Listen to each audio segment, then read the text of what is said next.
পাঁচটা সন্তান থাকা সত্ত্বেও বৃদ্ধ লোকটি নদীতে এত রৌদ্রের ভিতরে মাছ ধরতেছে। এই দৃশ্যটা দেখে আমার খুবই খারাপ লাগছে।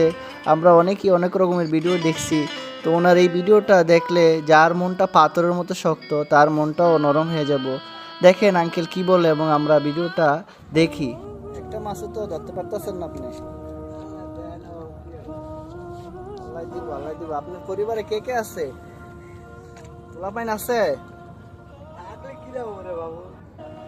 ওরা আপনারা খাওয়ায় না?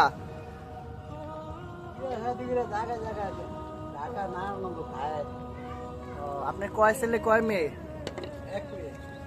ছেলে নাই? 5 জন ছেলে আপনার, তারপরে আপনি নদীতে মাছ ধরতেছেন এই রোদ্রে দিয়া? কি বলেন আঙ্কেল? 5টা সন্তান যদি আপনি 2000 টাকা করে দেন, 10,000 টাকা, তাহলে তো আপনি রাজার হালে খাইতে পারেন।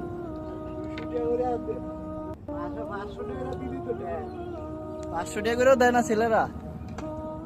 হ্যাঁ আঙ্কেল? হ্যাঁ। বউরা কি হয়েছে? আপনার ছেলেরা দিব, বউরা কি টাকা দিব? বউরা কাম করে?